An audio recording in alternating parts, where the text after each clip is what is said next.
They say our love won't pay the rent before it's earned. Our money's all been spent. Oh wait, it's not Groundhog's Day quite yet.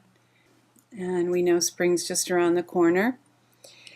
Welcome to the tour of January 31st, 2013. Please find a seat on the Liberty Bus, make yourself comfortable, and we will begin our tour of the day. All data stored on cloud computing services can be accessed by U.S. government without a warrant. Did you ever feel comfortable putting your stuff on the cloud? Call me paranoid, but that doesn't mean they're not really out to get me. I have never trusted the cloud, never sounded like a good idea to me. If you use it, my advice to you, go out and put out the money and buy yourself an external hard drive and a thumb drive and use those instead. Intense anxiety is a trap because it muddies the waters of your mind. I have a few things to look at on our tour that have to do with psychology. Some of them may seem a little dark, but I just wanted to put them out there. These all kind of came up together around the same time, and you have to go with that there's no coincidences, that God orchestrates everything. So I just want to focus a little bit on some of these articles that came out yesterday and today. Mike Adams, one of the most chipper, cheerful, happy truthers I am aware of, put this article on Natural News: 15 disturbing things your subconscious mind might say if given the chance. I went to a great business conference at Bethel Church in Reading a few years ago.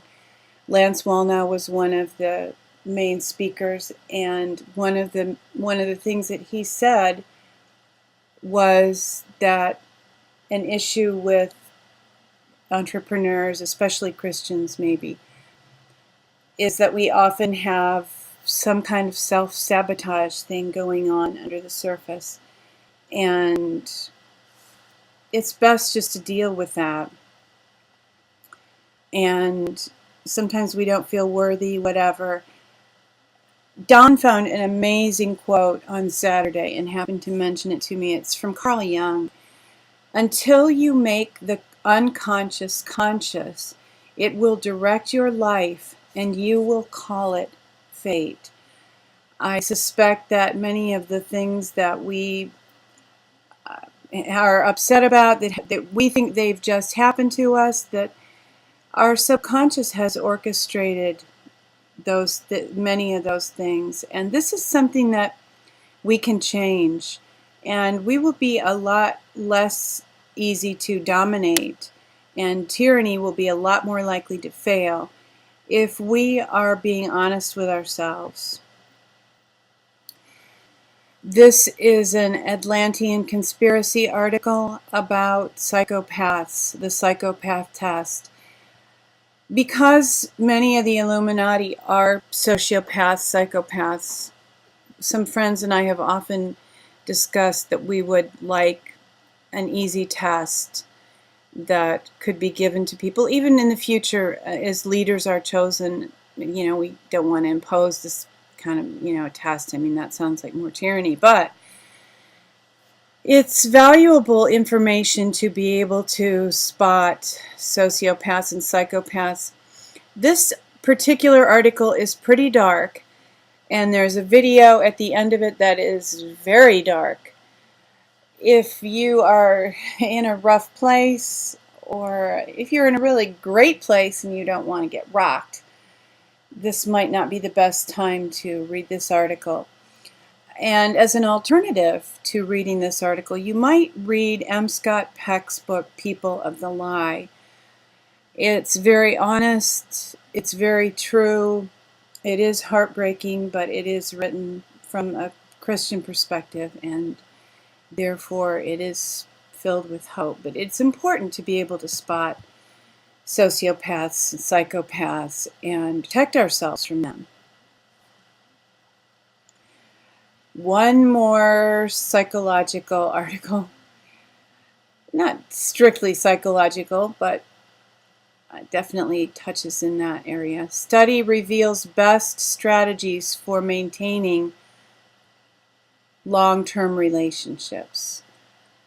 And Mike Adams, once more, Natural News. There's just some suggestions here based on studies that actually have been done, determining what it is that holds couples together. So this is helpful, and it really goes along with, if you read the article from Mike Adams about the subconscious, you will see how some of these things kind of handshake some of these ideas. The Vatican Project has an article today called Zionism's Role in All World Wars, Part 1 of 3. Now, I have not yet read this article. I'm sure I would find some new information here. If you don't understand what the issues are with Zionism, it's probably wise to familiarize yourself with some of these ideas. If you are a Christian, you are probably used to defending very avidly Israel and all that they do. And I would ask you to just consider and ask, where do those ideas come from? Why do Christians have this knee-jerk reaction to defend Israel? It's because we've been conditioned to do so. And if you turn off the conditioning and process some ideas, you might reach some conclusions that surprise you. For instance, here's a question. Discuss amongst yourselves. Is it better to kill Palestinian Christians than to kill Jews who don't practice their faith? And I'm not saying there's an easy answer. I'm not saying that one is right. But I just would like you to ponder that killing Palestinian Christians who are our actual brothers and sisters of the faith, some of these things that we have, some of these ideas that we have embraced really don't make all that much sense when you look at them logically. I'm sure you've heard about this Israeli attack, desperate bid to save failed Syrian campaign. We all heard from Fulford and others that the cabal has really wanted to begin a war in the Middle East, partly because they think that they can kind of do an enactment of the end of the world, which they feel they are prepared to come out on top in that struggle. And also to deflect the attention of people like you and me away from them, so that we're all worried and fearful about a war somewhere. And Fulford and others have said that's just not going to be allowed to happen. And perhaps they are right, because a Russian MiG buzzes Israel after attack on Syria. I wonder if he flipped him the bird, like in Tom Cruise's movie.